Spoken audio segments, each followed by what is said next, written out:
29 मार्चला रविवारी आहे कामदा एकादशी. हिंदू धर्मात या एकादशीला विशेष महत्त्व आहे, कारण ही चैत्र महिन्याच्या शुक्ल पक्षातील पहिली एकादशी आहे. कामदा म्हणजे सर्व इच्छा पूर्ण करणारी एकादशी. या दिवशी नेमकं काय करावं, चला सविस्तर जाणून घेऊया.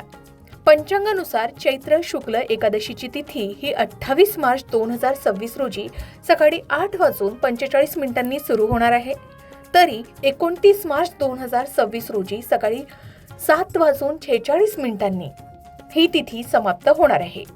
हिंदू धर्मात उदय तिथीला म्हणजे सूर्योदयाच्या वेळेची तिथी महत्वाची मानली जात असल्यानं कामदा एकादशीचं व्रत हे रविवार दिनांक 29 मार्च 2026 रोजी करणं शास्त्रसंमत आणि शुभ ठरणार असल्याचं सांगितलं जात आहे.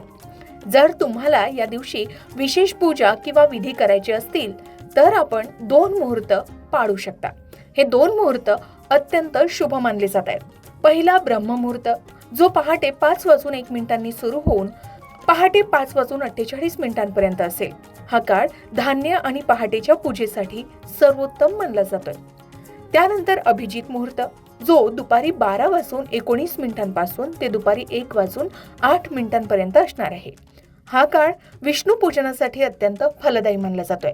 शिवाय कामदा एकादशीचं व्रत करणाऱ्या लोकांसाठी व्रतपारणाची वेळ म्हणजे उपवास सोडण्यासाठी 29 मार्चला उपवास केल्यानंतर दुसऱ्या दिवशी म्हणजे 30 मार्च 2026 रोजी सूर्योदयानंतर योग्य वेळ असणार आहे.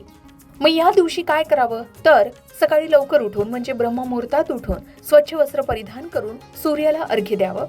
हातात जल आणि अक्षता घेऊन भगवान श्रीहरी विष्णूंसमोर माझ्या सर्व मनोकामना पूर्ण व्हाव्यात आणि पापांचा नाश व्हावा असा संकल्प करून व्रताला सुरुवात करावी.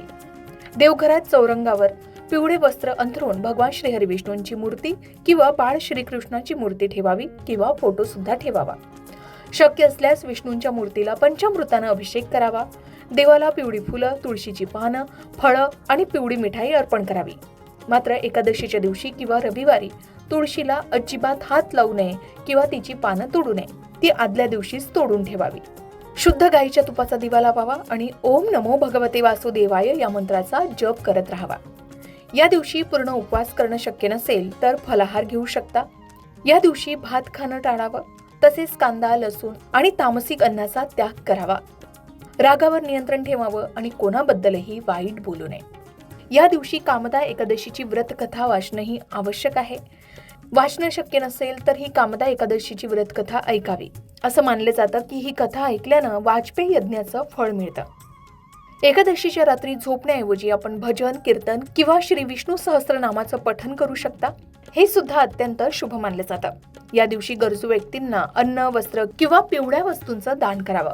व्रतपारणाची म्हणजे उपवास सोडण्याची वेळ ही 29 मार्चला उपवास केल्यानंतर दुसऱ्या दिवशी म्हणजे 30 मार्च रोजी सूर्योदयानंतर असणार आहे.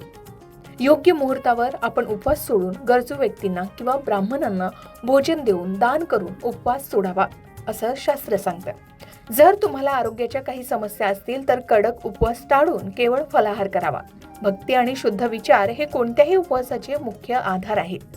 शिवाय एकादशीच्या दिवशी आवर्जून पिवळ्या वस्तू, अन्न किंवा जलदान करणं हे पुण्यकारक मानलं जातं. याचबरोबर पूजेच्या वेळी किंवा माळ जप करताना आपण काही विशेष मंत्रांचा जप या दिवशी करू शकता. एक सर्वात प्रभावी आणि महामंत्र आहे तो म्हणजे ओम नमो भगवते वासुदेवाय. याचबरोबर विष्णू गायत्री मंत्राचा जप सुद्धा तुम्ही करू शकता. तो म्हणजे ओम नारायणाय विद्महे वासुदेवाय धीमहि तन्नो विष्णू प्रचोदयात. याचबरोबर आपण भगवान श्रीहरी विष्णूंच्या स्तुती मंत्राचा जप सुद्धा करू शकता. शिवाय जर तुमच्याकडे वेळ असेल तर श्री विष्णू सहस्त्रनाम स्तोत्राचं पठण आवर्जून करावं. कामदा एकादशीच्या दिवशी किंवा कोणत्याही एकादशीच्या दिवशी श्री विष्णू सहस्त्रनाम स्तोत्राचं पठण करणं हे अत्यंत श्रेष्ठ मानलं जातं. यामुळे घरात सकारात्मक ऊर्जा राहते आणि आर्थिक अडचणी दूर होतात.